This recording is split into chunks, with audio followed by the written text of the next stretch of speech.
BBC Audio presents Unearthing Britannia's Tribes, an epic collection of radio programmes that explores the tribes, rulers and civilisations of Britain's Iron Age. Part 1. Context. Opening this British collection is the In Our Time episode The Iron Age, in which presenter Melvyn Bragg discusses the dawning of the European Iron Age, as well as the transition from bronze to iron with his guests. Featuring Barry Cunliffe, Sue Hamilton and Timothy Champion, this programme was produced by Thomas Morris. It was first broadcast on BBC Radio 4 on the 24th of March, 2011. Hello. In 1907, during the construction of the Brooklands motor racing track in Surrey, workmen uncovered the remains of a prehistoric village. The objects they found included a bronze bucket and a hoard of Roman coins. But perhaps the most interesting discovery of all was the remains of a furnace dating from 5th century BC and used for smelting iron. The Brooklands furnace was the earliest evidence of iron production yet discovered in Britain. Until the beginning of the first millennium BC, tools had been mainly made from bronze. The introduction of ironworking to Europe in the following centuries was one of the great technological breakthroughs of history, and the beginning of the Iron Age was accompanied by significant changes in societies, lifestyles and cultures across the continent. With me to discuss the dawn of the European Iron Age are Timothy Champion, Professor of Archaeology at the University of Southampton, Sue Hamilton, Professor of Prehistory at the Institute of Archaeology, University College London, and Barry Cunliffe, Emeritus Professor of European Archaeology at the Institute of Archaeology at the University of Oxford. Tim Champion, prehistory is commonly divided into three eras: the Stone Age, the Bronze Age, the Iron Age. What exactly do those terms mean, and how did that classification originate? Well, the classification started in Denmark in the early 19th century as a means of trying to find order in the rapidly accumulating evidence of prehistory. It was building up in what was then called the Museum of Northern Antiquities, which is now the National Museum of Denmark in Copenhagen. And it was the work of the curator called Christian Thomsen, who noticed that among this mass of material there were sort of three groups, and with very little other lines of evidence about how to order them, he suggested that what we had was three successive phases where different materials were used as the prime material for making everyday tools and weapons. So a Stone Age, a Bronze Age and an Iron Age, as represented in the finds they had in the museum. And that was how he displayed them in the museum. And that caught on very quickly, didn't it? With some opposition at first. Other people had other ideas derived from the classical or biblical chronologies, but... And what would they be? Well, in Britain, for instance, in England, we had a history of Roman conquest with the conquest in 43 AD, and everything before that was lumped together as ancient British. And there was a very short chronology. People didn't realise how long prehistory was. So the idea that you needed separate ages in a short prehistory, even that seemed strange to some people. But yes, it did eventually catch on, and by about the 1860s it was accepted by most people, and people were beginning to put absolute dates on it.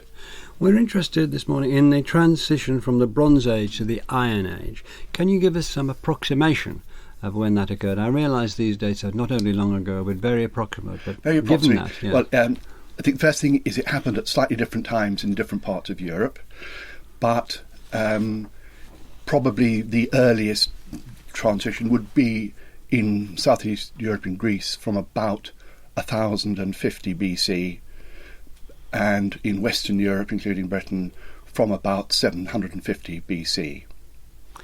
So, Hamilton, the Bronze Age began in Europe around 3,300 BC. Let's consider, is that right? Let's consider the metal, well, around there, you correct me, please do. But after that, let's consider the metal first of all. Tell us about bronze and how it's made and what significance it has. Well, I think the key thing about bronze is that it isn't iron, and I think it's very easy to lump metals together as if they all function in the same way, and conceptually they may have been considered to be quite different things by prehistoric societies. So bronze is synthetic. It's a combination of copper as its main ingredient, and added to that is tin, maybe up to 8 or 9% of the mixture. And that takes us through to the later Bronze Age, till about maybe 1300 BC, when something else is added, which is lead, and it's added up to about 3%. So it's a synthetic material. It's made of several materials brought together. And the key to adding them is that it changes the quality of the copper. The copper is soft and malleable, and with some contamination it becomes harder. So tin is added to make it harder, but too much tin will make it brittle. So there's a mixture that has to be achieved. When you add lead in addition, it makes it less viscous, much more fluid, much more easy to cast, and you can therefore do more once it's lead bronze. You can cast it, all bronze is cast, but by the time you get to lead, you can make more complicated shapes. And something else which is very important is that you can beat it. You can beat it into sheets of metal, you can rivet it together, so you can make many different types of objects by the time we have lead bronze. Broadly, what was the significance of bronze over the, as it were, 2,000 years from about 3,300 BC to about 1,200 BC? In a broad sense, you have to also see that it starts off as copper. So in some places you have copper first before you have it contaminated with the mixture. And of course copper is very soft, so the significance of it is potentially social as much as a tool. It's made into ornaments and smaller objects which may be symbolic. By the time you've got tin added, you have potential to make more elaborate tools, daggers for instance, if you want to call that a tool or a weapon or a symbol, and jewellery. We have ornament horizons in the Middle Bronze Age, so people have ways of adorning and distinguishing themselves. But it really takes until the late Bronze Age, when you have lead, to get a full repertoire of tools. So by that stage, metal is a facilitator in a very broad way in terms of warfare, armoury and daily tools for craftspeople. A lot of the bronze findings are very splendid, and I read of a society of warrior aristocratic elites either in fortresses or in settlements, and this was part of not only their ornamentation but their show of wealth and their show of power. Can you develop that? Well, by the early Bronze Age we have metal which... Early Bronze Age we're talking about? It would vary, but by 2000 BC you've got established communities. By 1800 BC in Britain, for instance, you would call that early Bronze Age. Right. So during that period we have a small-scale use of metal, but it is found in some extremely rich burials with what I'd call exotica. So you would have beaten golden objects, bronze daggers, but you'd also have amber beads, shale beads, faience, which is a technology using contaminated glass to make blue glass. And these are objects which are symbolic of the power of individual people who are buried under tumuli in the early Bronze Age. So there is an emphasis on identifying people in death with bronze as an elite material. As we go into the Middle Bronze Age, it's quite patchy. Different parts of Europe have different evidence of social stratigraphy, but by the time we get to the late Bronze Age, quite clearly again metalworkers being used to distinguish warrior burials in particular. But by the late Bronze Age there's a new ideology in terms of most of the burials are cremated burials, and there's a lot of aligned changes alongside the use of bronze to identify warriors and also craftspeople by ranges of tools. Barry Cunliffe, first of all, just to develop this idea of the societies, I sort of skipped through with a couple of sentences. Can you develop that? What were these societies over those 2,000 years? Can you give us more detail about that? Well, I think everywhere where you've got people living together, they develop ways of articulating with each other, ways of articulating with their neighbours. So you get a palimpsest of different groups relating to each other, and it's a very, very complex picture across Europe. So really, most of these societies, most humans are acquisitive. They like to acquire materials, partly because it shows their status, partly because some of these materials are beautiful. So societies necessarily have to develop a connectivity, one with another, so that gifts are given to maintain good relationships. Those gifts are often these rare raw materials. And so Are we talking about a time of barter here, then? You're talking really about gift giving, I think. This is probably the best way to look at it at this stage. Pre-coinage. Oh, way pre-coinage. And trade is not quite the correct word. It's a bit too precise a word. It's much more an exchange system. And we talk about reciprocal exchange, that you give me a gift, I give you a gift in return. And that's the way that materials flow from one society to another. Are we talking about small, isolated populations, groups here around settlements with one chief here and another chief 50 miles away? And I just would like some idea of the sort of social map. I know it's a big ask, but there you go. It's a very difficult one to answer because archaeology is an imprecise art. But the general model, I think, is that there were big men, there were chieftains, and that they were the centre of larger groups. And that, but you might have one big man who is revered by a number of surrounding big men. So it's that kind of society. It's not a very complex society at this stage, but it has a degree of complexity. And I've emphasised the word warrior. Is that worth emphasising? Warrior, the warrior is a kind of aspiration, I suspect, in many of these societies, in that they would try and present themselves in that way with warrior gear in their burials. Certainly by the time you get into the Bronze Age, late Bronze Age, warrior gear was very, very dominant in the archaeological record. Swords, shields, headgear, bronze, plates for the chest, and so on. So you're dressing up as a warrior. How much you were actually fighting is another matter, although there is evidence of a fair amount of aggression, but you were presenting yourself as a warrior. One thing that struck me very strongly reading for this programme was the elaboration of the trade routes. As Sue's pointed out, bronze we're talking about copper and tin and perhaps lead, certainly not perhaps, and lead later, copper and tin. These are found in small quantities, very rarely in the same place, often at great distances, and so to get the stuff together, let alone the technology of actually turning it into bronze, was quite a business. Can you talk about these trade routes? They do seem to be quite wonderful. Yes, to me that's one of the most exciting things about archaeology, is the networks that link people. And that tends to be the focus of a lot of research at the moment. Let's just go back a bit to, let's say, the third millennium, and there was a source of jadeite, a beautiful green stone in the Eastern Alps. And people made axes, polished axes from that. Those jadeite axes got just about everywhere in Western Europe. They're right up in northern Scotland, for example.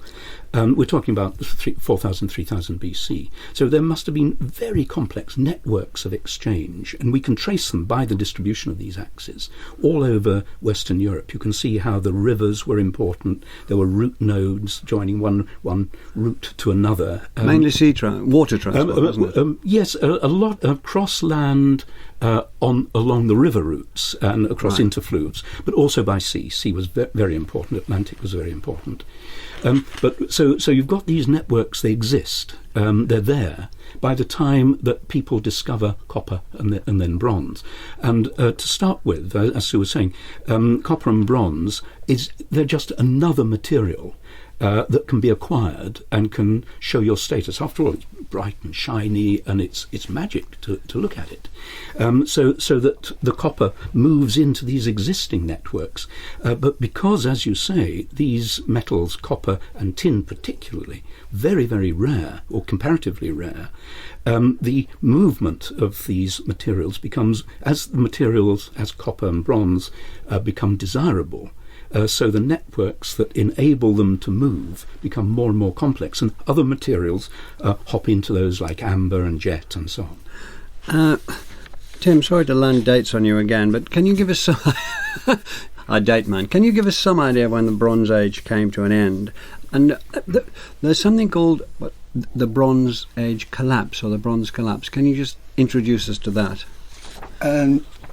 Try. It's certainly true that if you look at Southeast Europe, Greece and the Near East, there was a major collapse of a lot of the more complex societies towards the end of the second millennium. For instance, the world of Mycenaean Greece, which is a Bronze Age society but a very elaborate one, collapsed somewhere around 1100 or just before. BC. And there are other comparable collapses of complex palace organised societies around the Near East. And it does look as though in that part of the East Mediterranean, the Near East, something quite dramatic happened to cause the collapse of a lot of these these societies were all interlinked and were trading with each other, sometimes allied with each other, sometimes fighting each other, but the whole system seems to have collapsed somewhere towards the end of the second millennium. Do we know why? I think it's one of the big problems. No, there's all sorts of explanations that people have suggested, including climatic change or environmental destruction caused by overexploitation, or internal revolution by the exploited peasantry, or alternatively external invasions caused by... But then what caused the external invaders to invade? So probably no generally agreed explanation for what looks like a major event. Quite soon after that, iron began to appear. It had appeared before. We know that it was, well, from you we know that it was around sometime in some places in 1600 BC. Is that right? Well, I think 1800 BC. Recent research, I think, would suggest even earlier. Yeah. Now, the earliest iron that we know of, there are suggestions that it could be even as early as 7000 BC, but all the Is that iron got out of meteorites? Yes, all the early objects are meteoritic iron, we know, because it's got a very high nickel content, which isn't matched by any terrestrial iron. But in a way that's a bit misleading, because this is native iron which can be simply worked. It doesn't need smelting. It can be worked at very low temperature. What is really different is the development of a technology that smelts the iron from the iron ore. And there, recent research is beginning to suggest that it's perhaps rather earlier than we'd thought, with evidence perhaps from India going back to as early as 1800 BC, some sites in the Near East perhaps even as early as 2500 or a bit earlier. So, interestingly, there's a knowledge of how to do it, but it's not really exploited for perhaps as much as 1500 or even 2000 years before it becomes really What all of you are saying, that these ages overlay each other. Stone is still there in bronze, Yes. bronze is still in the Iron Age, stone is Yes. still there in the Iron Age, bone is, and so on and so forth. So we're still talking generalisations, but they do make a certain sense, Sir Hamilton. So can we get some idea when iron began to appear in Europe and appear to have elbowed out bronze? I'm sorry about the crudeness of that phrase. Well, first of all, when it appears, it's by about 1200 BC, there is iron in the Mediterranean, Greece, for instance. It's becoming more present in Italy between about 1000 BC through to about 900 in northern Italy and in Etruria. So there's a bit of a background there that's gradual. But I think what's most interesting is that suddenly, round about 1100 BC or the 11th century BC, it's cropping up in a lot of places, and we're getting more and more detail on it, either by the presence of slag, which is the waste, or bloom, which is the material which is produced through smelting, or hammer scaling from annealing and beating the iron. So there's a range of things. It's not just the artefacts, but odd finds of different parts of its manufacture. And be it France, Central Europe, Britain, we're beginning to get those finds round about the 11th century BC. And this is really much earlier than we ever imagined. And we're getting blooms that weigh 1 kilogram, 2 kilograms. So this is the product that you anneal to make the iron. So it's reasonably substantial. But what it doesn't do is really replace in a major way. So it's odd tools, axes, or maybe iron rivets in a bronze tool. So combinations of materials. And really it takes down to about 500 BC for iron to be very regularly there, to be used for swords and a range of agricultural tools.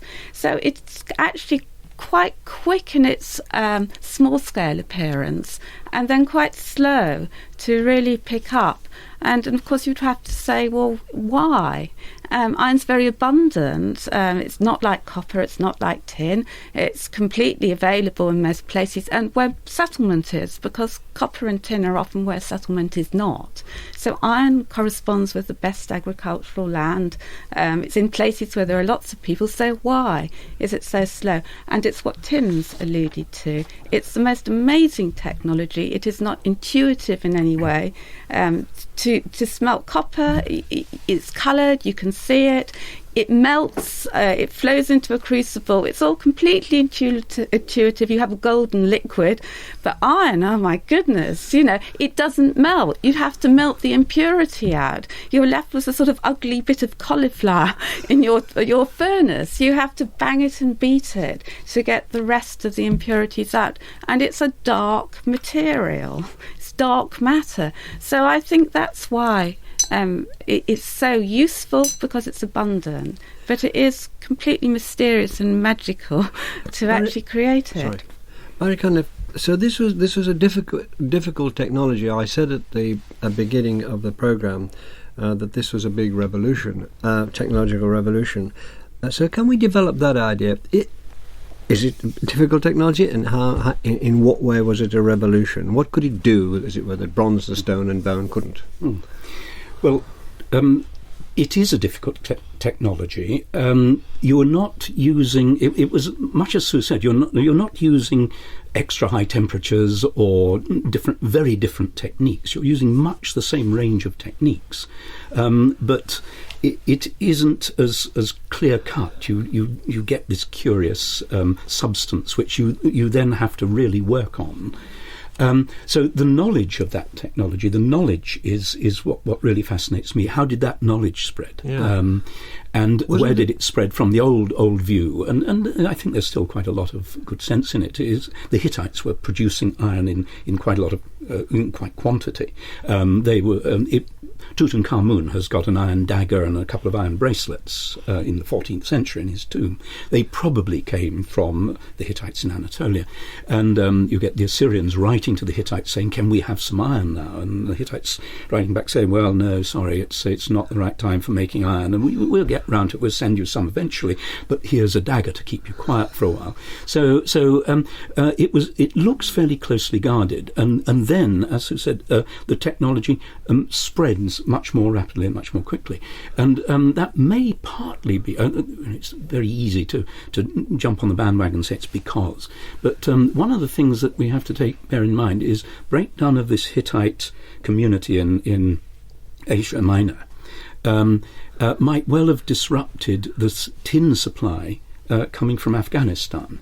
Tin is rare. Tin, if you diminish the quantity of tin, you're more ready to take up these new technologies, which might just be a bit more difficult. And once you've done it, of course, you've got a material that is infinitely better in many ways than bronze. Tim Champion, can you tell us in what ways it was infinitely better than bronze? At the beginning, probably not much, but certainly once they'd mastered the techniques of how to work iron. Was that difficult? I mean, did you have a small core of people, men I presume, working it out over a long time and finding out various levels of beating and heating and so on? Well, I think this is one of the things we don't really know. We don't know quite where it started, we don't know quite when it started, and in some ways, the interesting question is why they didn't do it earlier, because there's certainly the ability to do it, but they didn't. And I suspect it may be because actually it was labour-intensive, but also quite difficult, and very, very different from the casting technologies of copper and bronze and gold.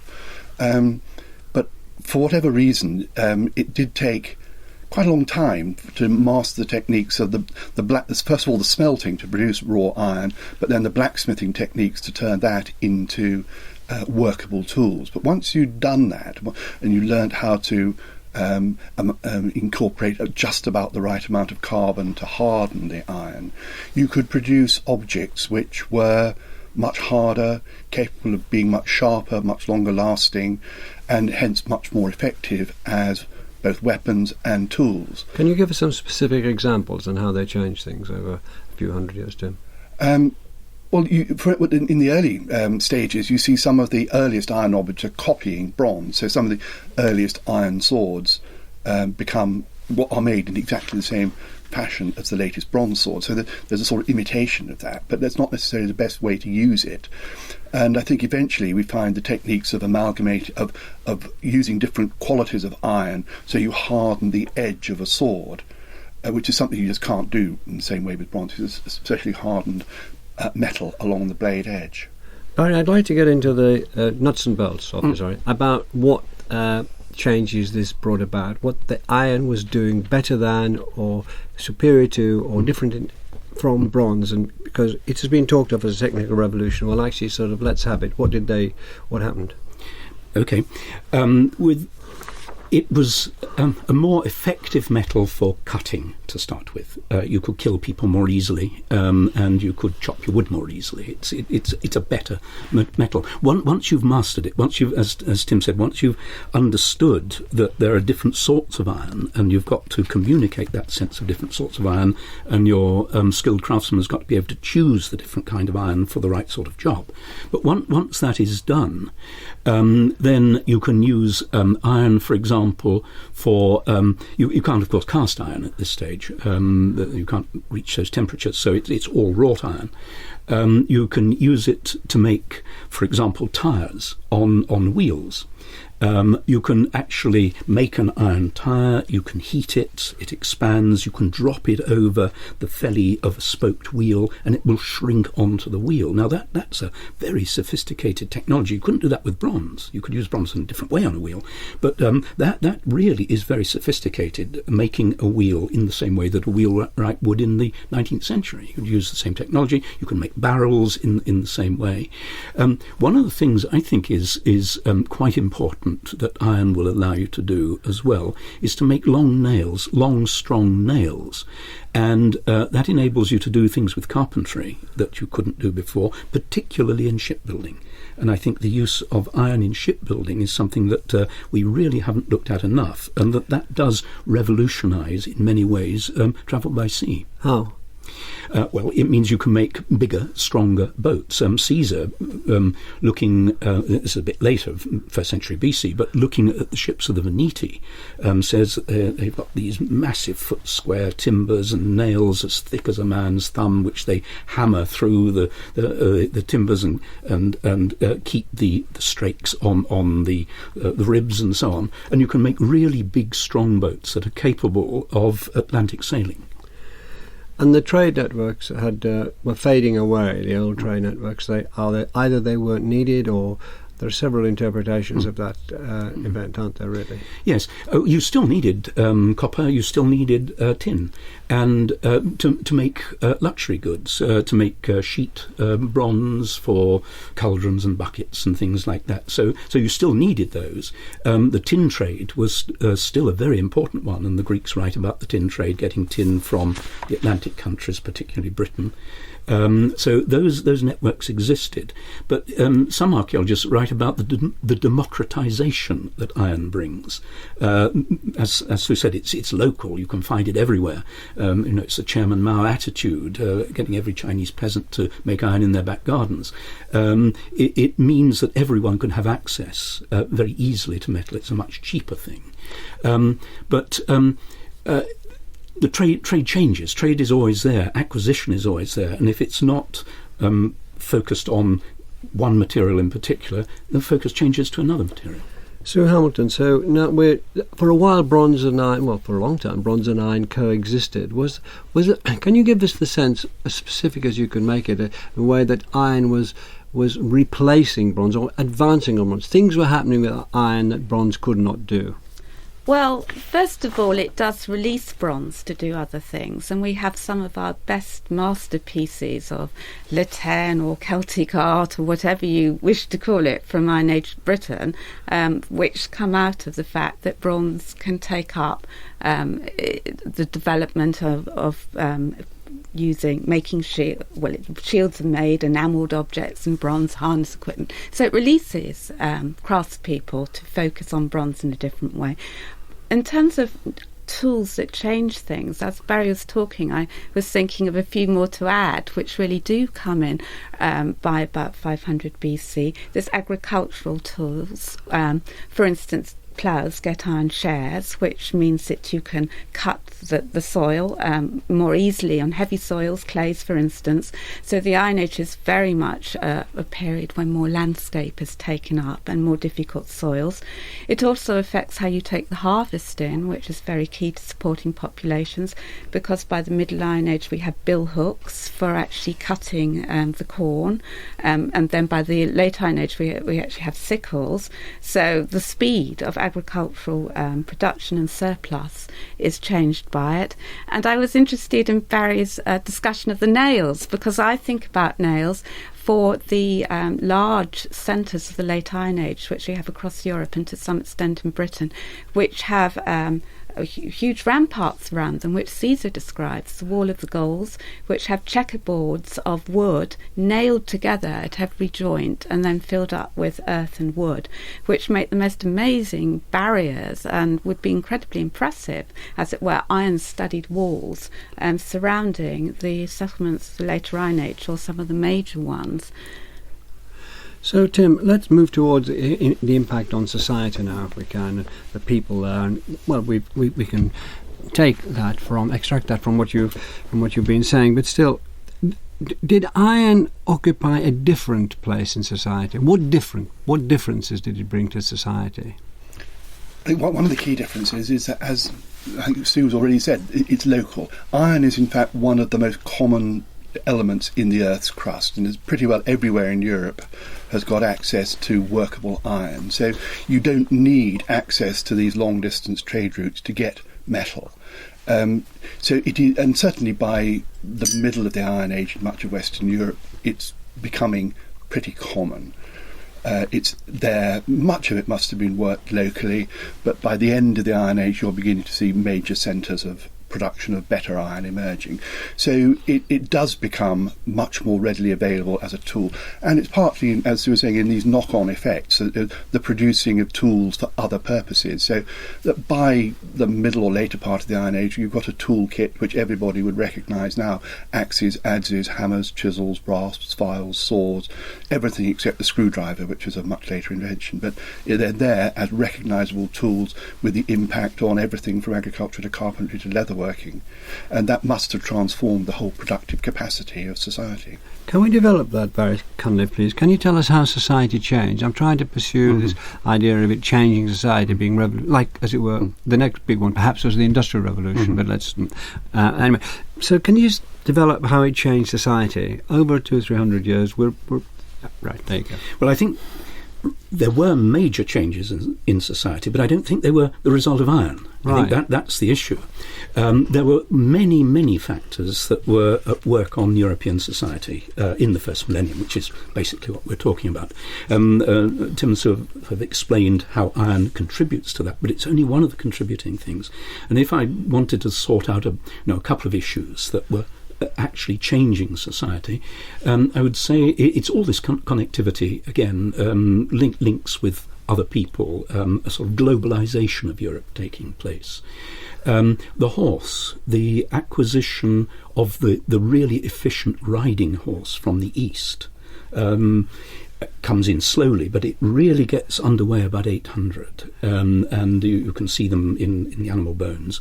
Pontic steppe horses coming in with sort of culture that brings them into the Great Hungarian Plain, and then being exchanged as items of immense prestige. A good riding horse with all its gear properly trained is a very valuable thing, and one finds those moving into society in the West, and horse riding taking over as an item of display in the social structure. That's let's say roughly around 800. Then the other thing that happens that really does change society is the links with the Mediterranean develop.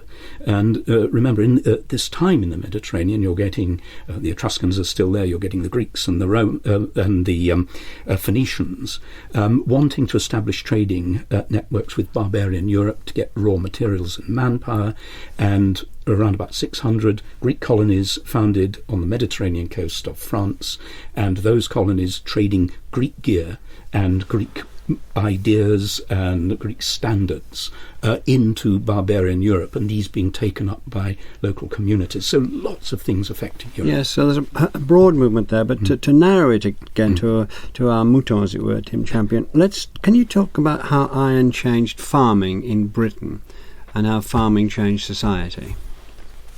I think we have to look a little bit further back if we're looking mainly at Western Europe or Britain in particular, looking back into the Middle Bronze Age. I think although we've had agriculture of some sort since the early Neolithic, perhaps a couple of thousand years, it's really only from about 1500 BC that we get intensive organised landscapes, field systems, droveways, wells, water, for the intensive management of cattle and sheep, but also the intensive production of cereal crops. And that from then onwards, through the rest of the Late Bronze Age and through the Iron Age, it does look as though management of the land and control of land, or the labour or the products of the land, are becoming increasingly important as elements in social economy. For instance, another thing that you get is the first evidence for textile production. So instead of eating the sheep or drinking the milk, you can turn them into wool, which you can then turn into textiles which can be traded. And another industry is salt, so foods can be preserved or either stored or traded, and we get plenty of evidence for long storage of food. So foods and foodstuffs look as though they're becoming increasingly important, and the impact of iron on that would be to contribute to the productive capacity of a landscape which is being used more to produce food for a variety of purposes. So, Sue Hamilton, how developed this change in communities? I mean, what sort of settlements were there in the Iron Age? If we can stick to this country, I think Britain's a marvellous country to stick to because it's had such an intensive study of Iron Age settlement. And one of the things that's so striking is how variable it is. And increasingly with developer archaeology, where new landscapes have archaeologists going in, we're finding all sorts of niches of the landscape with settlement and settlement structures. And so it varies from enclosed individual farmsteads with quite substantial enclosures around them to open settlements in eastern Britain, which are virtually, you describe them as hamlets. So we have a range of individual and clustered settlements, and we do have things at bigger scales. We have the biggest monuments of the Iron Age, which are, in fact, they're really one of the biggest monuments of British prehistory, which are hill forts. Much discussion as to what they're about. They come in all sorts of shapes and sizes, but quite clearly they are collective constructions. They would take many people to construct them, and in some way they represent communities. So we have those, and then by the end of the Iron Age we've got what we call territorial oppida. It's the Latin means town. It's not a town like we'd see in a Greek or a Roman way, but these are huge areas. Colchester, Iron Age Colchesters, something like 2,000 hectares. It takes up a vast area, which is defined by banks and ditches, and then within it, I think what's very important is there's zonation. There's different areas of settlement, craft, burial, and this is something that we see across later Iron Age Europe, the development of monumental enclosures of the landscape which have zonated space within them. And of course that's one definition of a town by a modern geographer's standards, that it takes, it has subdivision with different craft areas, etc. So I think there is quite a lot going on to do with subdivision of spacecraft and regionality. We're moving towards the end now, Barry Cunliffe, but there are these two, the Hallstatt and Latin cultures. I don't think we've got time to do both of them, but it's just developing the idea of the sort of change that was brought about by Iron Age. And you brought in other very strong elements in this. But so can we just develop that further and keep it to iron, as it were? Well, Hallstatt and Latin are pieces of archaeological terminology. Hallstatt referring to the early part of the Iron Age, and Latin to the middle and later part of the Iron Age. The biggest change, I think, if one's looking on a European basis, and the change takes place, let's say, around about 500 BC, between Hallstatt and Latin. The biggest change, I think, is the most obvious change is the development of art styles, the development of real foci for particular craftsmen who are being very, very innovative in terms of art and craft to serve elites to start with.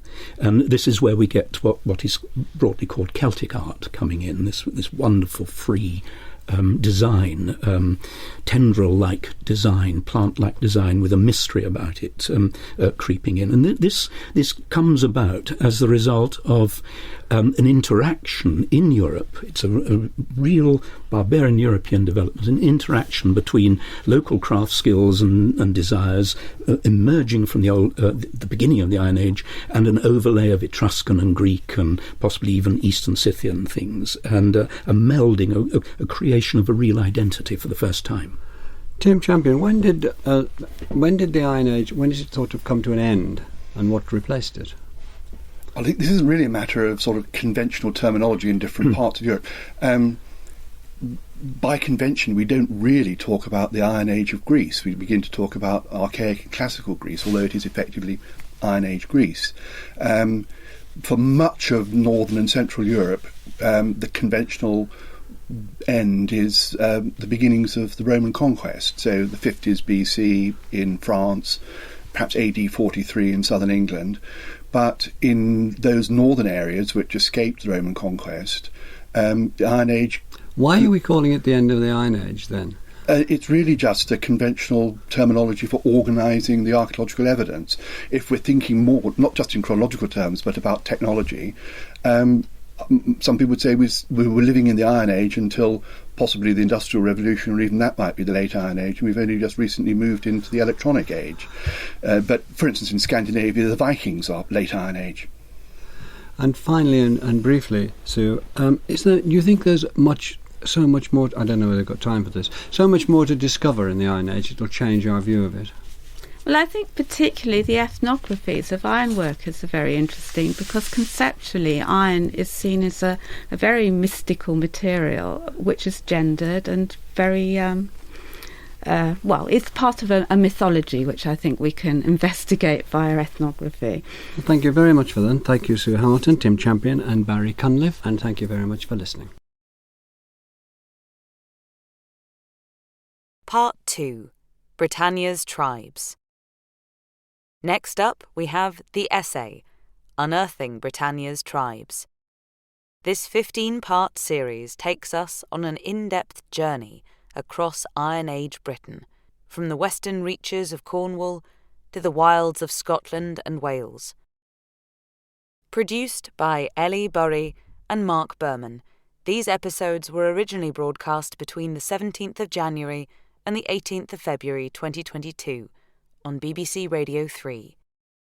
They were presented by David Miles, Caradoc Peters, Melanie Giles, Nikki Howarth-Pollard, Mina Elfin, Ilka Tamke, David Grieg, Ron Hutton, Mandy Haggith, Miles Russell, Sarah Moss and Guy de la Bédoyère.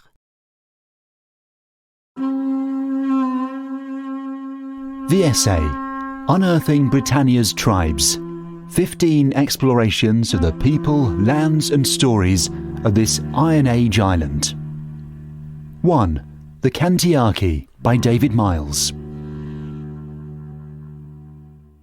I'm sitting in the oldest house in Cuxton, Kent, looking out over the River Medway.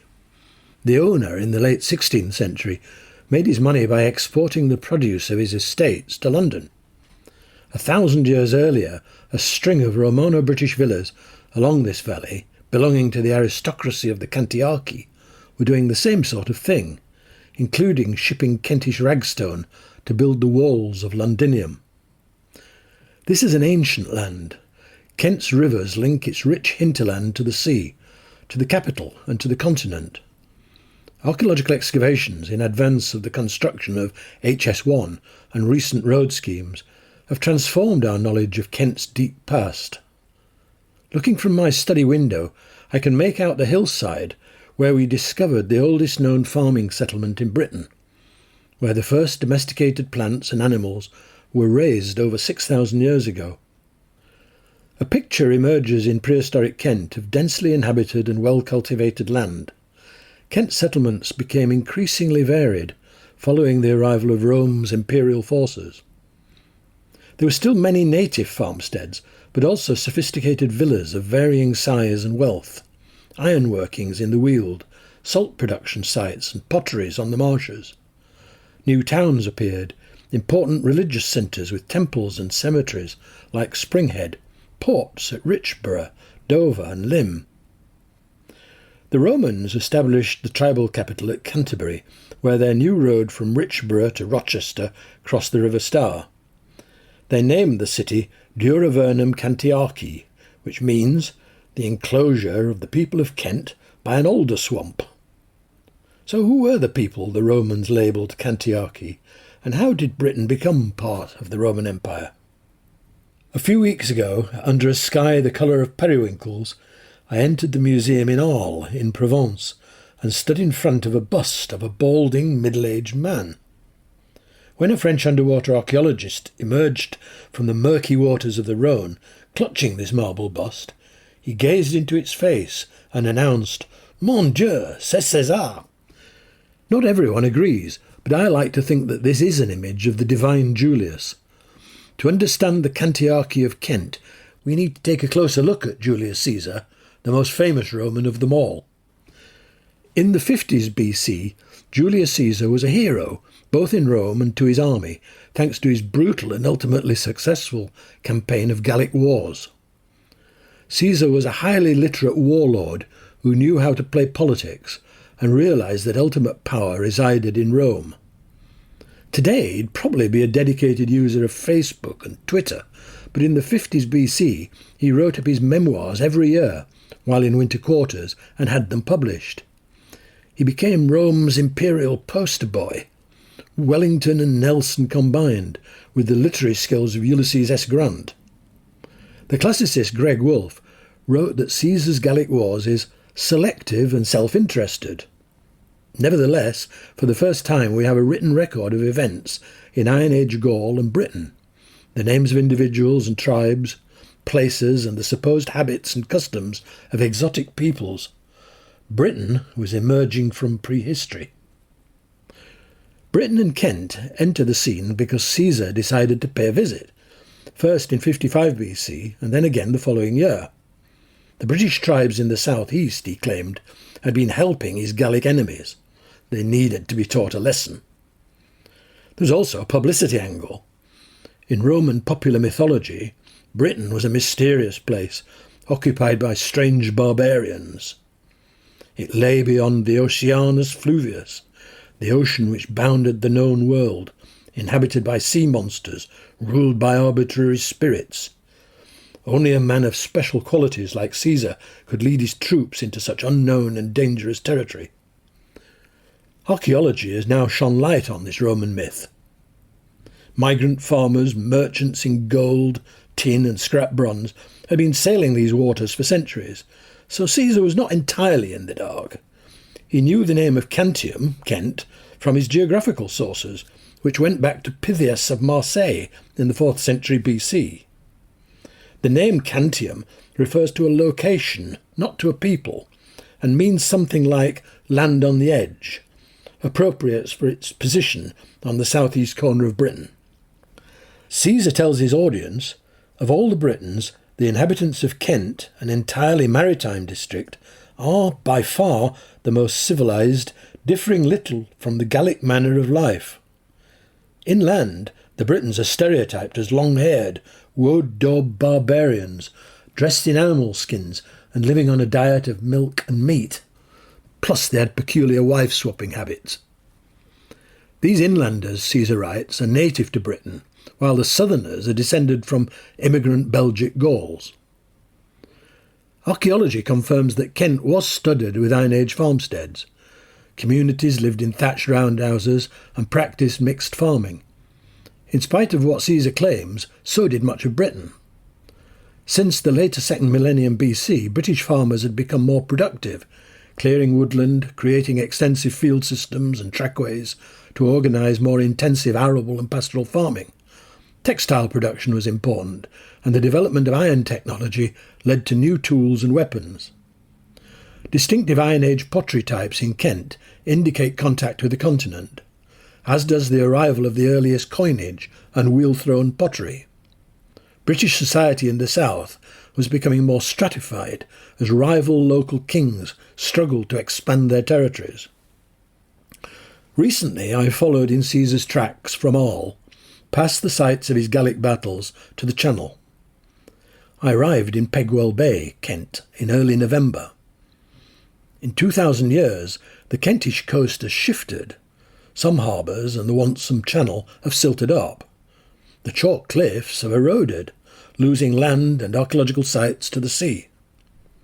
In Pegwell Bay, the tide is out, and the sea is a silver slither in the distance. The mudflats merge with a pewter sky. A cormorant skims over the flats. Oyster catchers probe the mud. Gulls shriek overhead.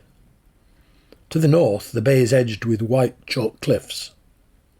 We now know that this was the landing site for Caesar's second and more successful expedition to Britain in 54 BC, probably in September. The year before, British tribesmen had opposed his landing, and the British weather had severely damaged his fleet. This time, a year older and wiser, Caesar sought out a better beachhead. Once again, Kentish warriors gathered on the coast. Now they were confronted by a fleet 10 times larger than the previous years, 800 ships carrying about 30,000 men, an armada covering the waters of the bay. The hearts of the Britons must have sunk at the sight of the largest fleet ever to assemble in British waters. Alarmed at this display of Roman might, the Britons retreated to gather reinforcements. They were going to need them. Once again, Caesar found he had no control over the weather. On the first night, a storm damaged his ships. Determined to press ahead, Caesar had his sappers spend 10 days building an enclosure on higher ground, where his troop ships could be repaired and protected. In 2010, my colleagues from Oxford and Wessex Archaeology were working on the line of a new road behind Pegwell Bay. Here they found Caesar's distinctive ditched enclosure. From Pegwell Bay, Caesar's army headed west, crossing the Thames to confront the opposition led by Cassivellaunus of the Cativelloni, who seems to have controlled Kent at this time. He ordered the 4 kings of Kent to attack Caesar's naval base. The raid was a failure, and short of options, Cassivellaunus sued for peace. Caesar returned to Gaul, his ships laden with slaves. Historians still debate the status of southern Britain after 54 BC. Was it, in effect, attached to the Roman Empire as a client, or were the contacts more tenuous? What we can say is that southeast Britain underwent changes. The use of coinage spread. The Medway and Thames estuaries became the main points of contact with the continent, replacing the long-established former links to the west. Strabo records that Britain's main exports were cattle, grain, gold, silver, iron, hides, slaves and hunting dogs. In return, or as part of diplomatic gifts, luxury goods entered southeast Britain. Were these Celtic speakers even beginning to pick up a smattering of Latin? Their coins suggest this may be the case. One series in eastern Kent shows a sailing ship, yet it's marked with the name Coon for Cunobalin, who then ruled the eastern kingdom north of the Thames. These coins suggest that his power extended across Kent, which had no unified tribe known as the Cantiaci, but fragmented groups dominated by their powerful neighbours. This was to change after AD 43, when the new emperor Claudius sent his army under Aulus Plautius to drag a mostly reluctant Britain into the empire. This invasion site is more obvious, though still contentious. Richborough, just south of Pegwell Bay, is a strange place.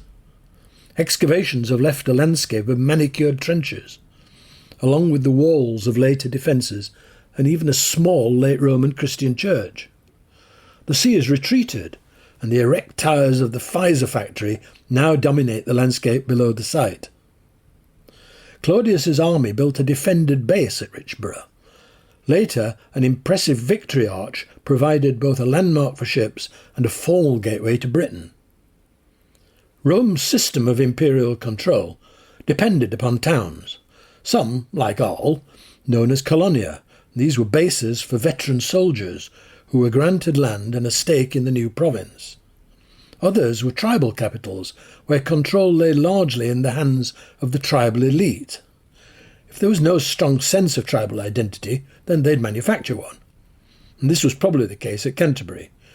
At its centre, the town, Dura Vernum Cantiaci, eventually had the inevitable forum, temples, a theatre, and public baths. And at last the Cantiaci are named as a people. The Romans formalised the people of Kent, and under Roman rule they prospered, at least some of them.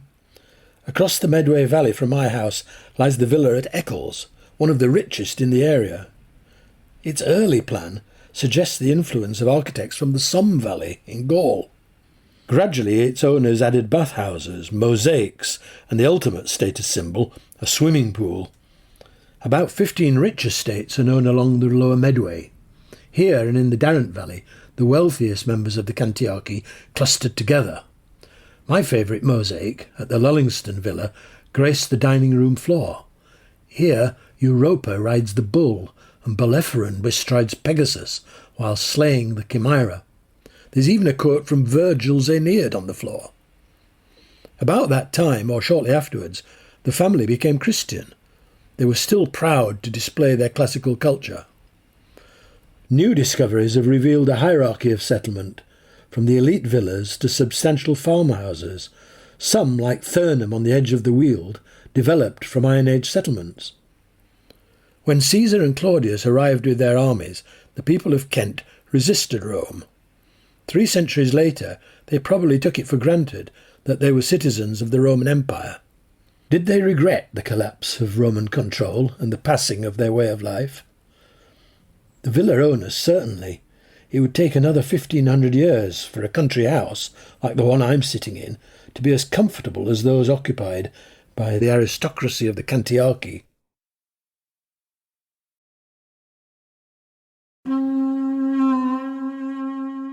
The essay, Unearthing Britannia's Tribes, 15 explorations of the people, lands and stories of this Iron Age island.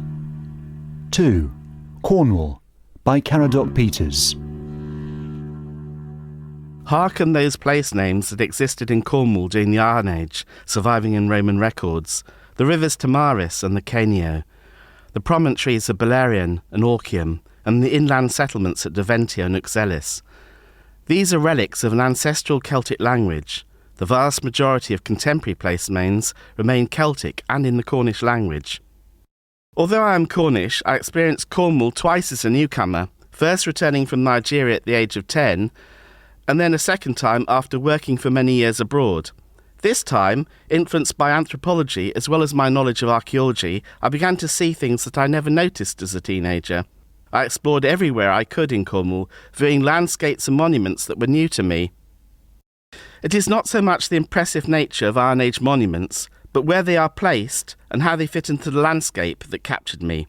The Iron Age in Cornwall runs from the 8th century BC to AD 45 and the Roman conquest.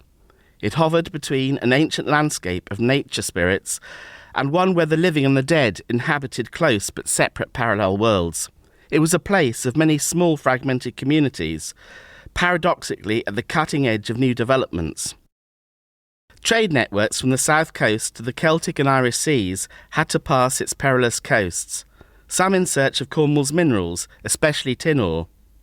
Alongside a rural landscape of small villages and hamlets, there were some extremely large hill forts and cliff castles like Warbstow-Bury and the Dodman. The lack or sparsity of housing in many of these has suggested that people used them as meeting places for rituals and exchange, including of new incoming ideas. At the very extremity of the southwest peninsula of Britain, Cornwall has a long coastline compared to its overall land surface. Travellers did not necessarily have to brave the treacherous seas between Land's End and the Isles of Scilly. They could cut across country to the opposite shore. Even diverse inland communities thus experienced incoming ideas and goods. The line of the Foy and Camel rivers marked such a route, linking communities through trade and local customs. No large tribal federation played a part in this. It was the Romans that later grouped Cornwall together with Devon and southern Somerset as the tribe of the Dumnonii. But there's little evidence that this was any more than a convenient unit for them. I believe there is no single uniform Cornish identity to be found in the Iron Age. There was little uniformity within Cornwall, let alone a uniformity across that greater region. Indeed, some micro-regions crossed Cornwall's borders. Moreover, large territorial dykes and walls separated parts of Cornwall from each other.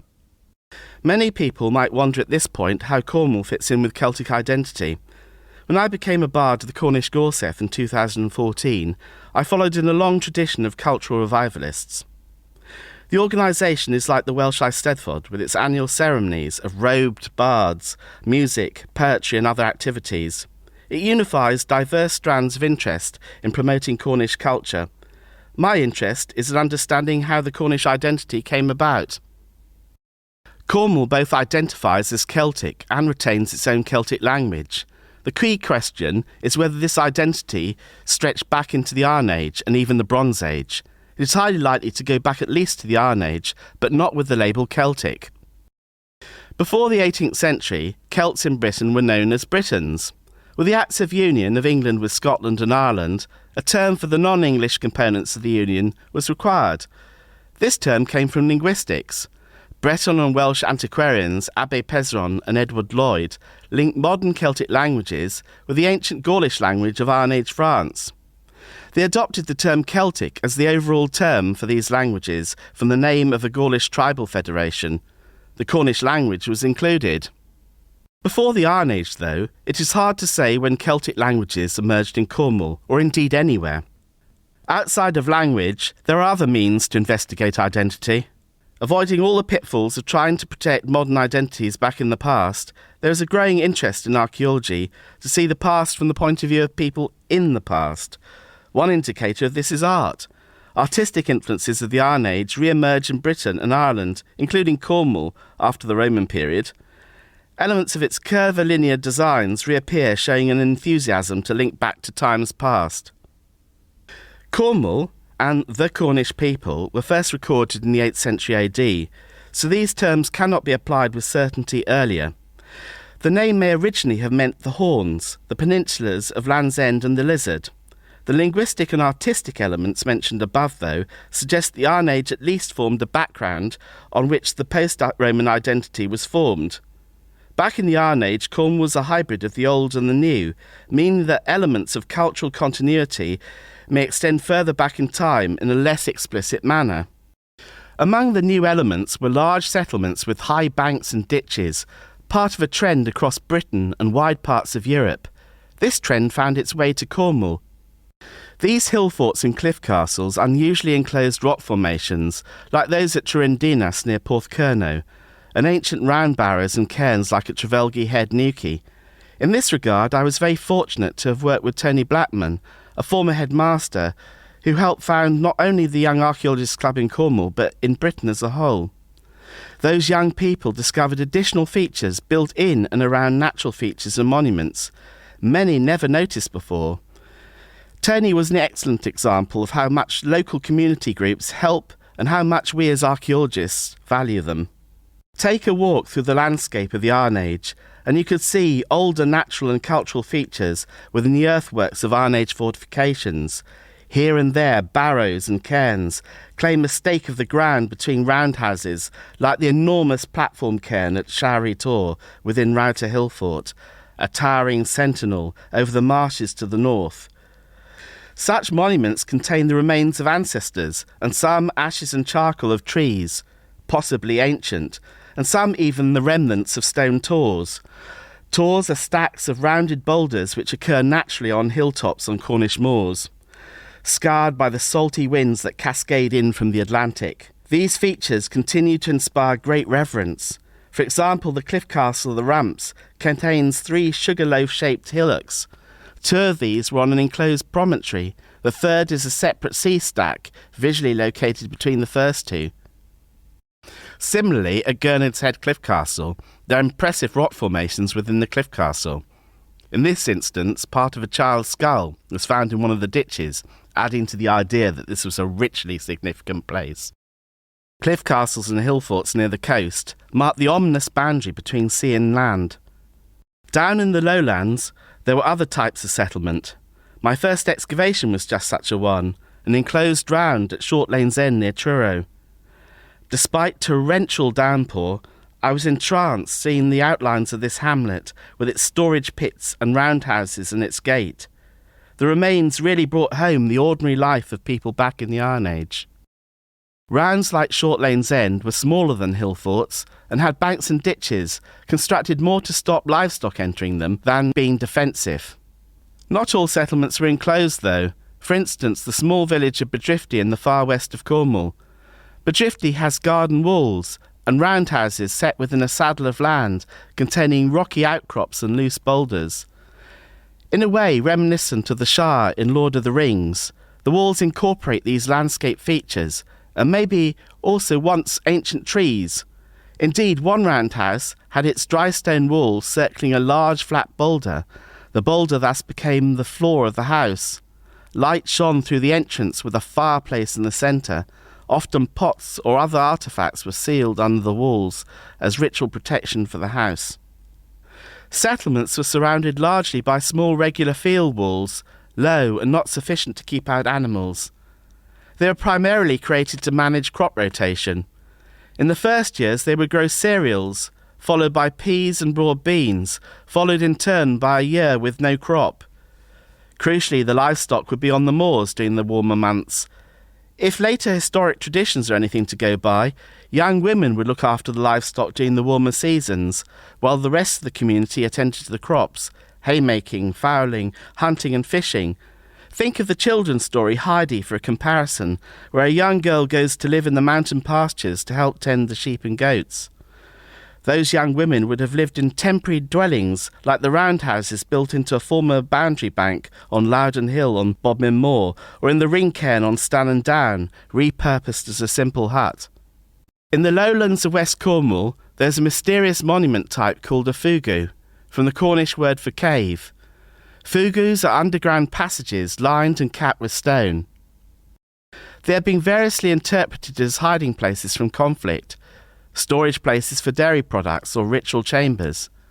My argument has been that the odd design of some of these fugus and the fact they continued beyond the Roman conquest suggest ritual use is more likely. For example, Pendine Vow Fugu has a steep passage down to a very narrow side chamber. At Carntiaci, a short low passage ends in a large circular chamber. Apart from local invention, the late Iron Age brought new influences.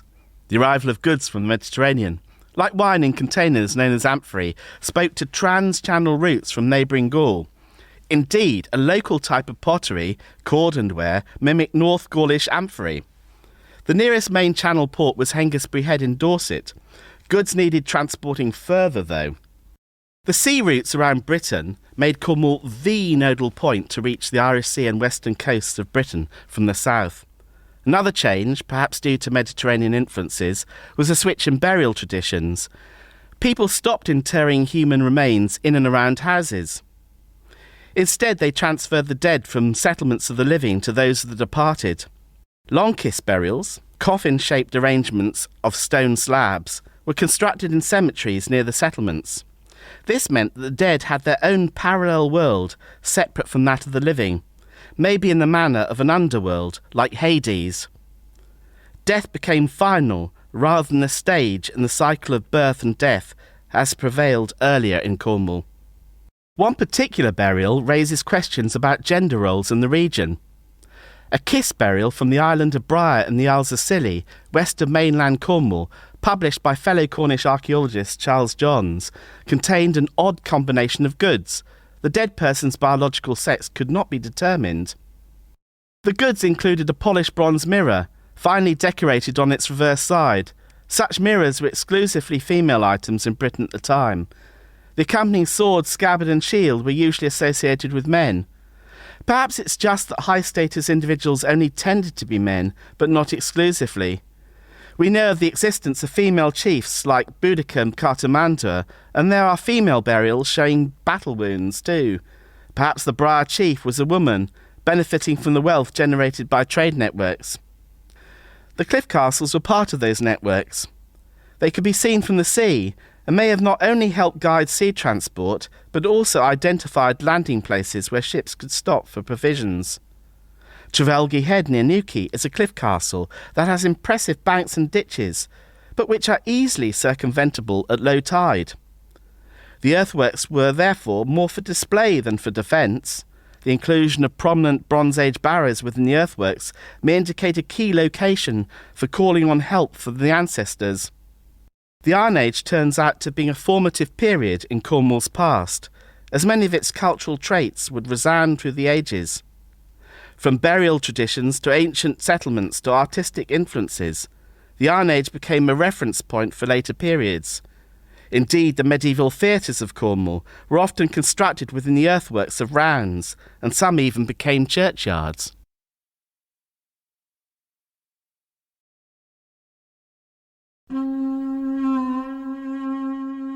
The essay, Unearthing Britannia's Tribes, 15 explorations of the people, lands and stories of this Iron Age island. 3. The Parisi, by Melanie Giles. Nearly 2,500 years ago, someone skilled at making jewellery took a necklace made of coral beads and refashioned them into the decorative border of a round-headed, long-stemmed bronze pin.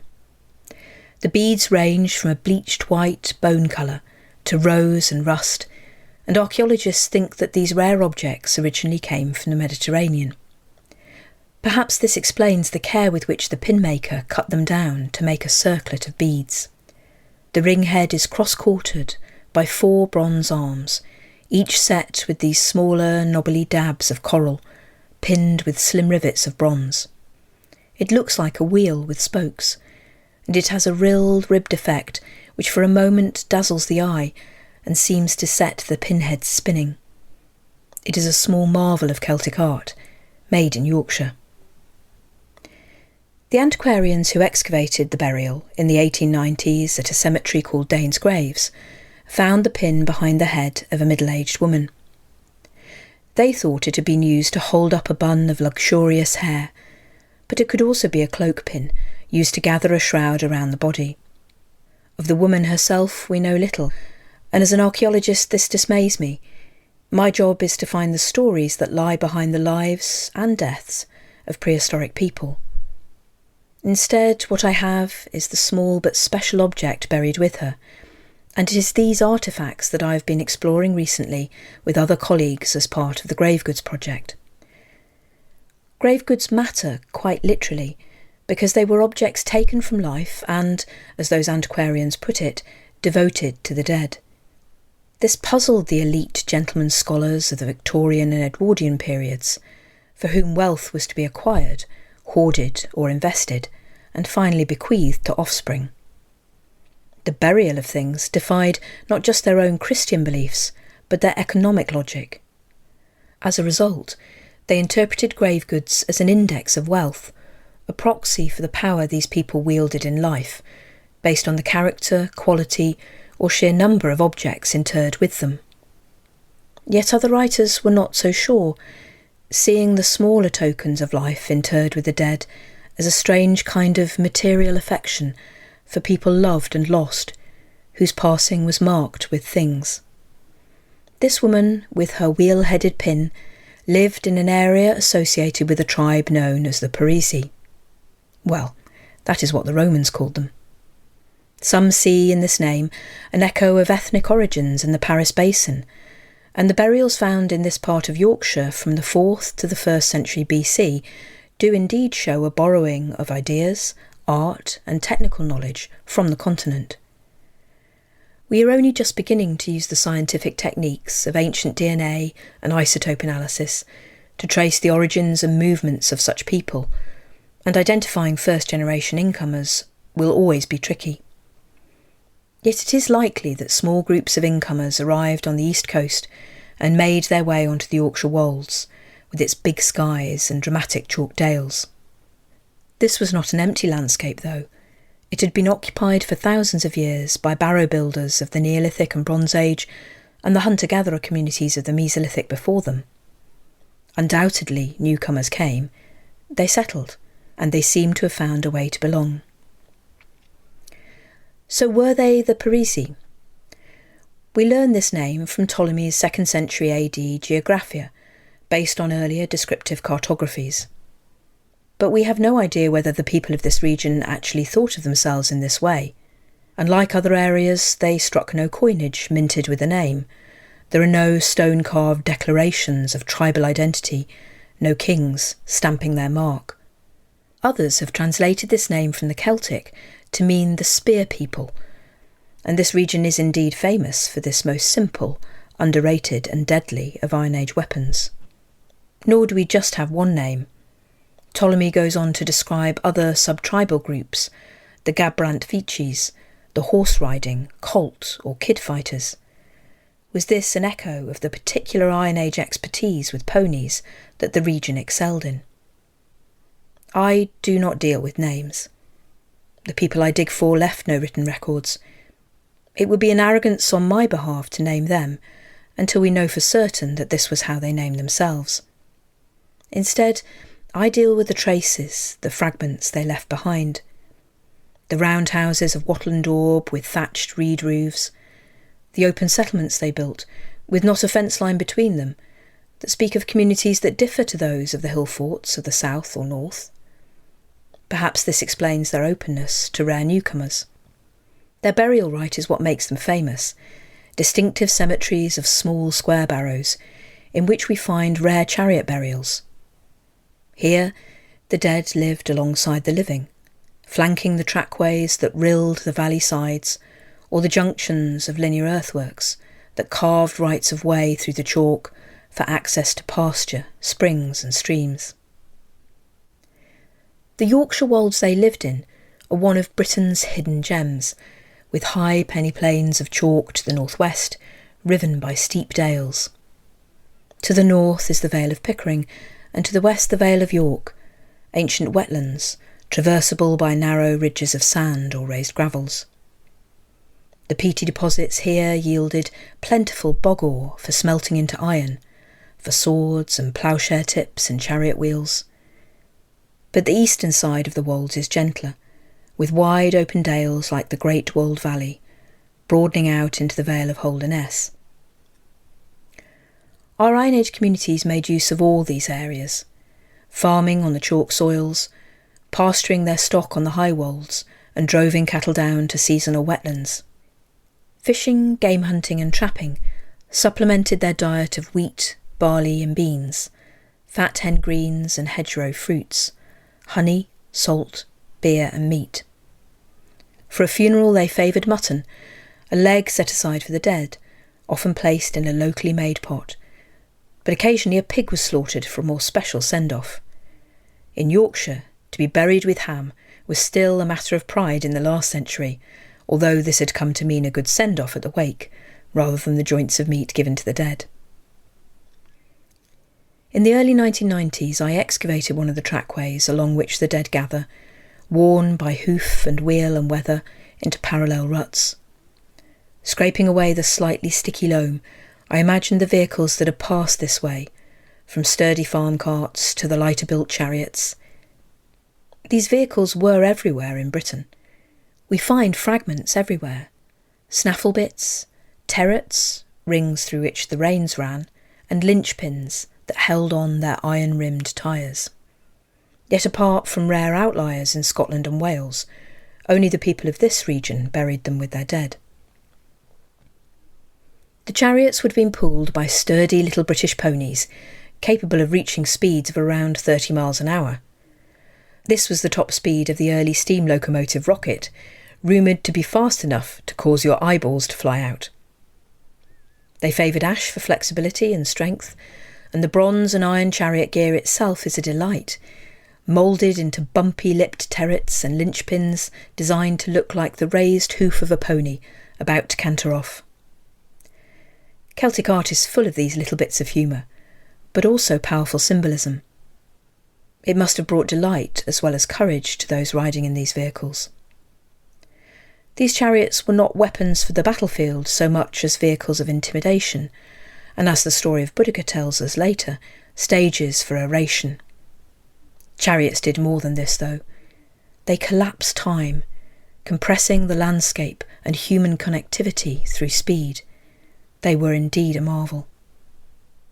Such was the attraction of these vehicles that they are mentioned in a letter from Cicero to his friend Trebatius during Julius Caesar's second attempt at the conquest of our island in 54 BC. He writes, "In Britain I am told there is no gold or silver. If that turns out to be the case, I advise you to capture a war chariot and hasten back to us at the earliest opportunity." For the Romans, the chariot was a revered trophy, an elite souvenir. In the East Yorkshire burials, it was first a hearse, then a coffin, and finally a powerful means of equipping the departure of the deceased into an afterlife. The choice of the community to give these vehicles up to the dead tells us of the importance of those interred with them. I could spend hours with you, unpicking the details of their lives, or the manner of their deaths, and how they were mourned, but we only have time for a few. Let me tell you of the young man who died in the prime of his life, buried at Garton Station. At the moment of his interment, it seems that a small group, brothers in arms perhaps, stood around his grave as it was backfilled, and thrust no less than 14 iron-tipped spears through the hide-covered shield laid over his chest. They punctured the wood, splintering and cracking it in a noisy gesture, a martial farewell, the equivalent of our modern gun salute. At his back was an iron sword with a hilt fashioned from horn. This speared burial is not unique. He lies in the company of 4 other young men in this small cemetery, suggesting a special place set aside for these armed figures, whose deaths were keenly felt. Let me tell you of the old woman, worn down with life, buried in a small wooden coffin at Wetwang Slack. Her slight frame reminds me of a frail little bird, an old wren, her bones packed so tightly together that we think she was not buried immediately but kept amongst the living for a while. As a grandmother or great-grandmother figure, she would have been a rare treasure, whose body was wrapped and rewrapped, attended to and cared for, until the right moment came to let go. A necklace of bright blue beads around her neck has rotted and spilled, an apt metaphor for the loosening of bonds as she left this life. And let me tell you of another woman, well past childbearing years, buried with one of those glorious chariots, taken apart and laid around her. She had a delicate whip or goad to coax her pony team, and at her side is an iron mirror, a heavy object wrought into a plate of polished metal. In the past, mirrors were often seen as potent objects, which could be used to divine the future, see into the past, or communicate with ancestors. Hers was kept hidden in a box. By its side is another curious object, a sealed bronze canister, which has a hidden lock mechanism. Decorated with the swirl of Celtic art and roundels of red glass, it hung from a chain at her waist. Recent CT scans suggest some organic substance is hidden inside. Whether this turns out to be a workbox of fabric, a fire kit for tinder, trophy box or reliquary, we do not yet know. I am glad there are some mysteries yet to be explored.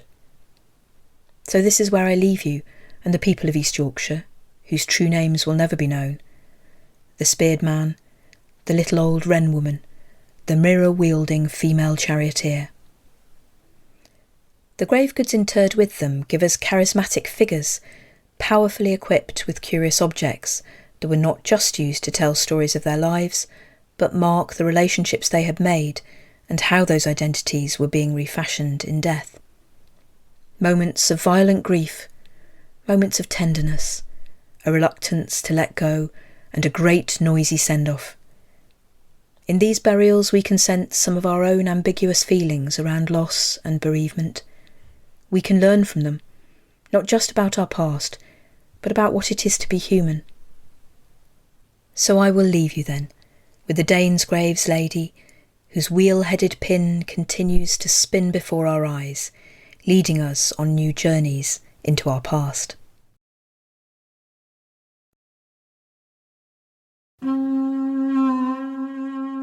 The essay, Unearthing Britannia's Tribes, 15 explorations of the people, lands and stories of this Iron Age island. 4.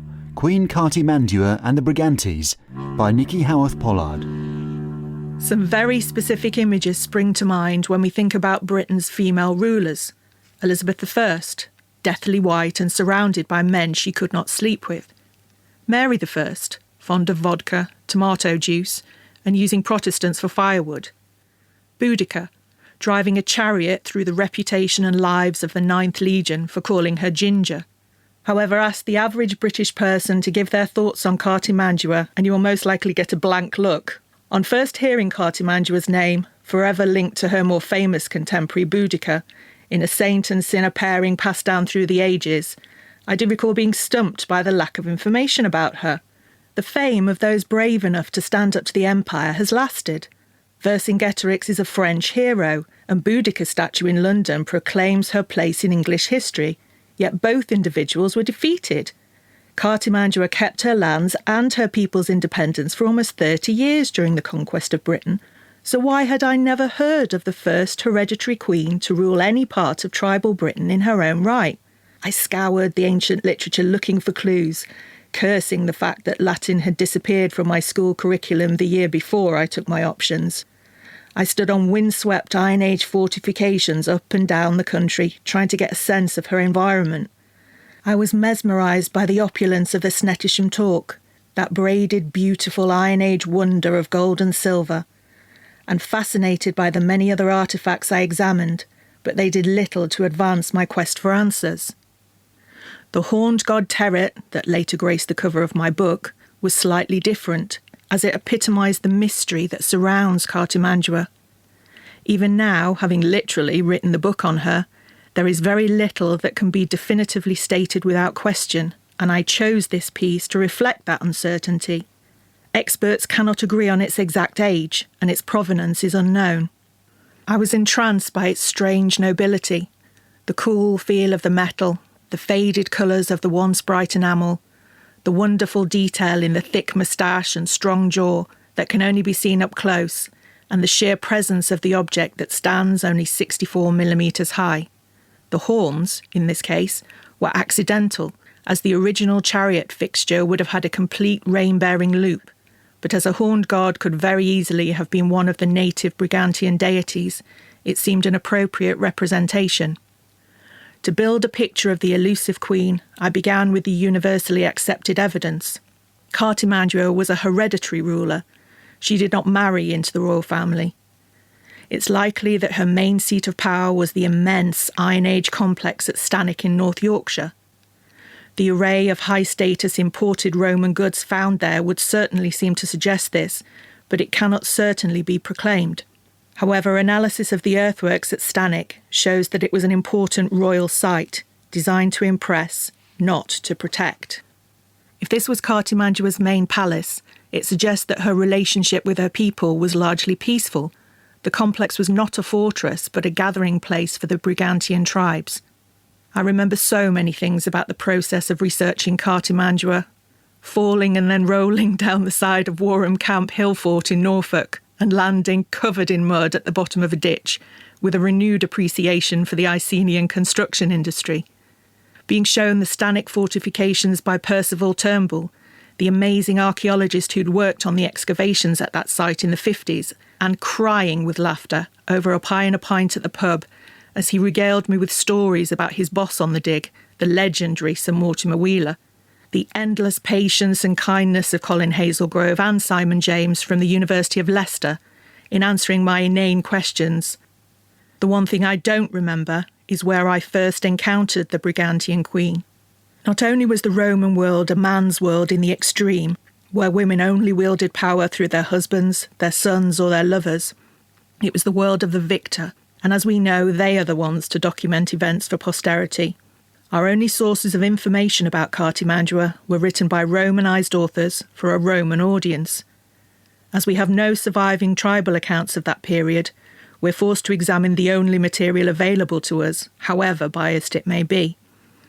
The ancient sources distrusted and disapproved of female rulers, as did their audience. Their autonomy was enough to inspire objection, as there was no male superior to guide their behaviour.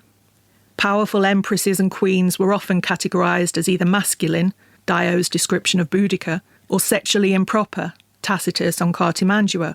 Their otherness fascinating audiences used to the narrow boundaries set for women in Roman society. In uncovering Cartimandua's history, context is everything. At the time of the conquest of Britain in AD 43, we were far from a united kingdom, but an area of distinct tribal domains. Brigantia was a vast expanse of territory, stretching, it's argued, from Birrens near the Scottish border down to Littlechester near Derby, and covering most of the lands east to west in between. The Brigantes were thought to be a federation of smaller tribal units banded together under a single leader, and that leader was female. Cartimandua was no puppet queen, and imperial forces never occupied her lands while she was in power. Instead, she had a reciprocal agreement with Rome. She was pivotal to their plans for Britain, and due to her shrewd dealings with the empire, she managed to utilise Roman support when she needed it, without losing independence for herself or her people. The south and east either surrendered or were defeated, and so as the Romans moved north and west, Cartimandua's support ensured that they were not attacked from the rear.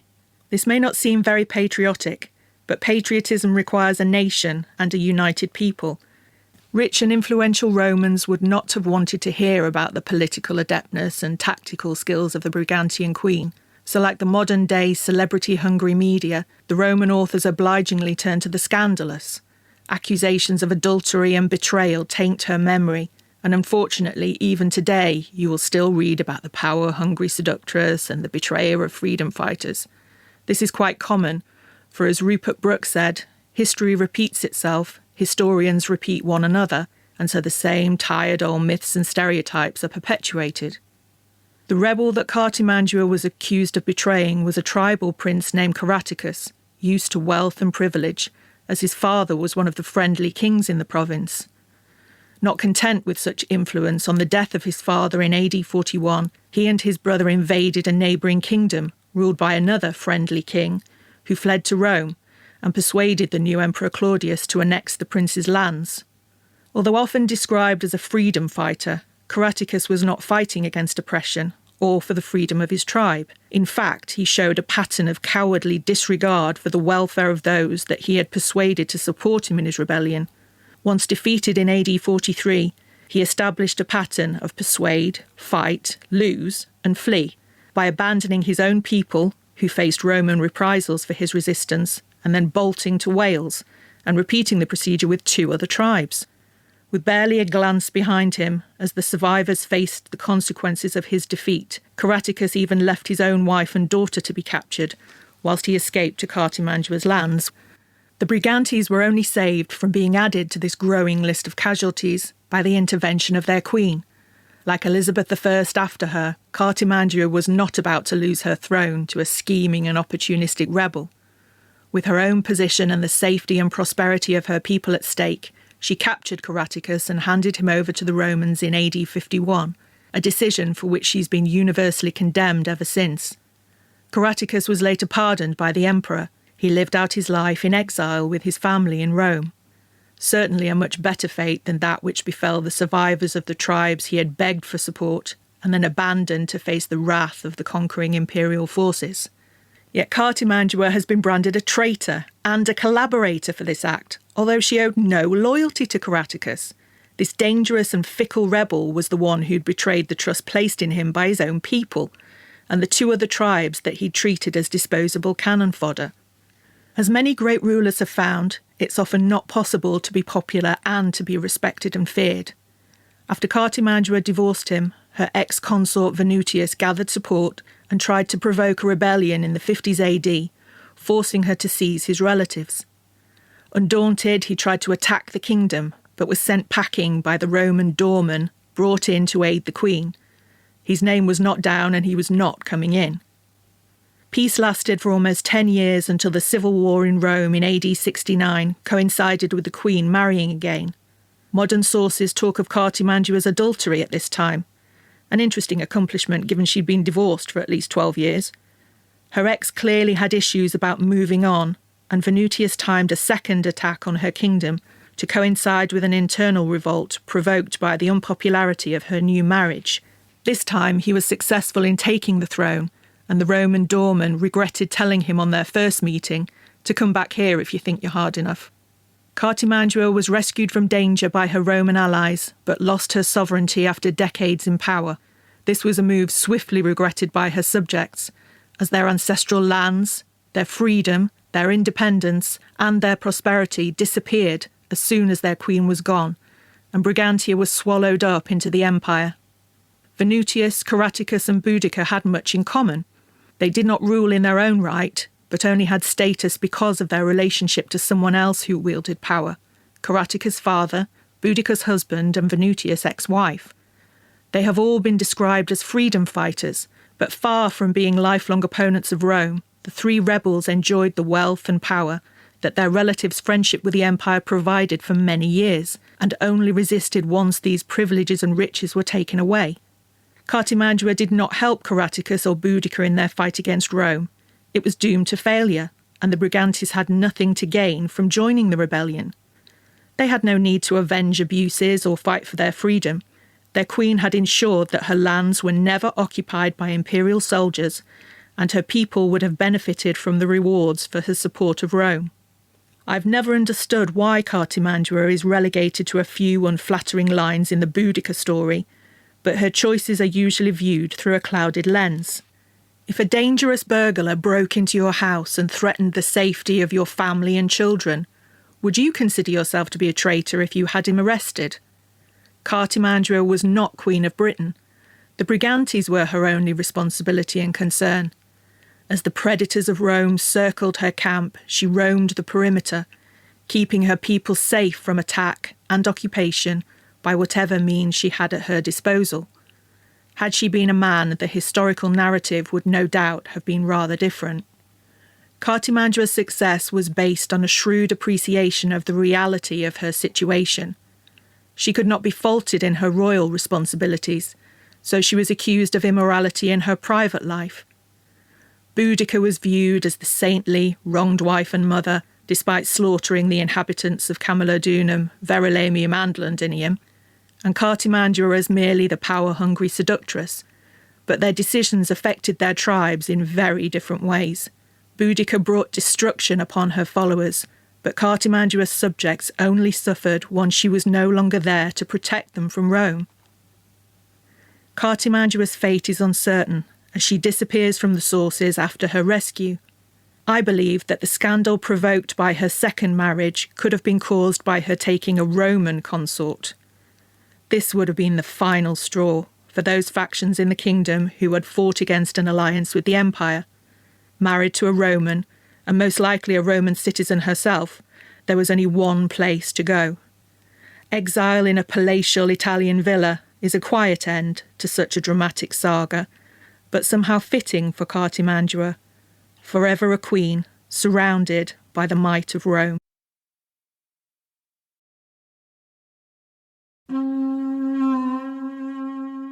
The essay, Unearthing Britannia's Tribes, 15 explorations of the people, lands and stories of this Iron Age island. 5. The Demetae, by Mena Elfin. We've learned the hard way in the last year or so that there is nowhere really to go except down. Down to what is below us and under our feet. There's a saying in Welsh, dechrau wrth dy draed, start at your feet, which meant moving stones from a field before any tilling took place. We'll come to stones later. I'm thinking right now about our footprints, the carbon type, and our fingerprints too. They need to be immaculate, sanitised, a ritual of our daily lives. Global change has really made us think deeply, not just about our yesterdays, but right back to a long time ago. Amser rhy hir yn y cof, too long a time in the memory, says a song by Dafydd Iwan, our celebrated singer-songwriter, yma o hyd, we're still here. But I'm now walking out of my house down the steep hill of Penland Road in Carmarthen, the oldest town in Wales.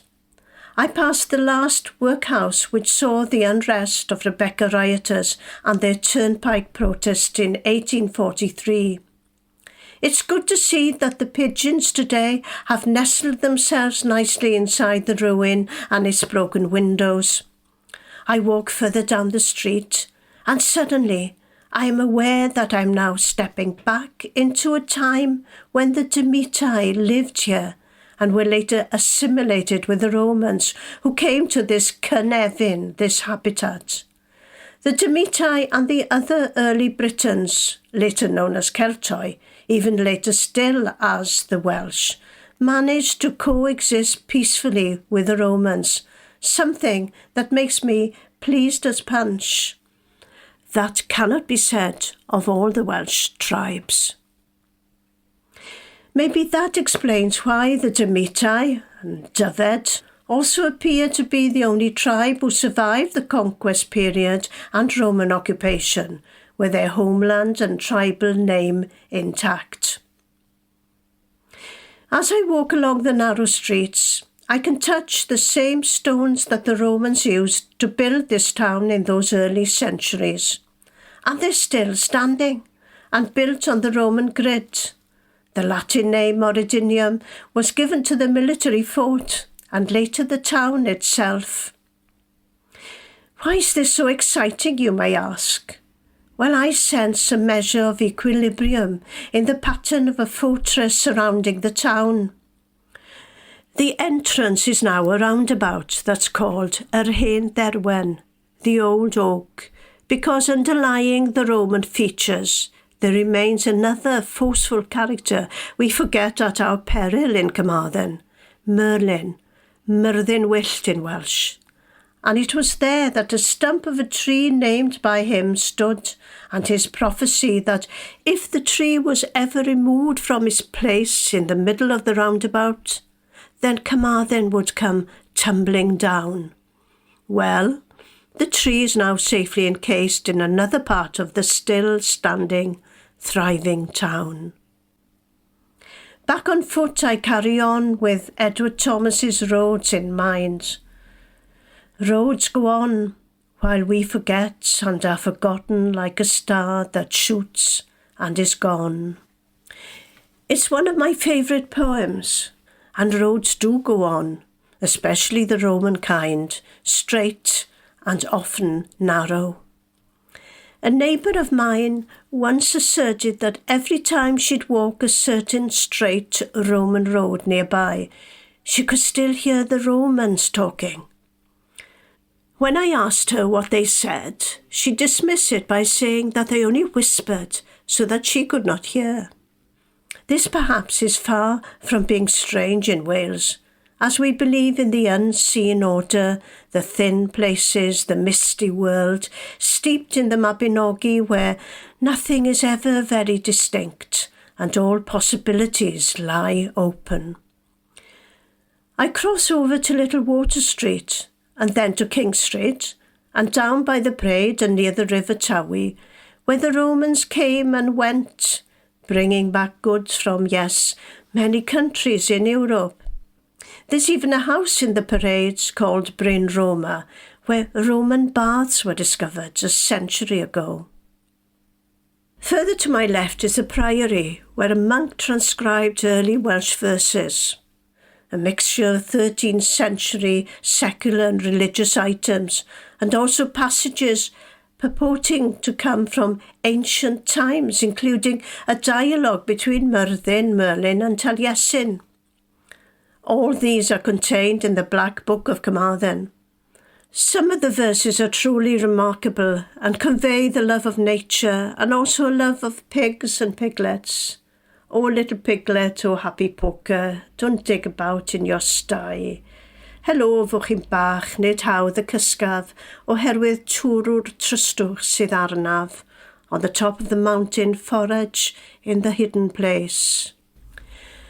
It is in the tales and gnomic verses that have survived that we are able to envisage the ethos of the Demetae, their belief in the immortality of the soul, the foretelling of future events through signs and omens,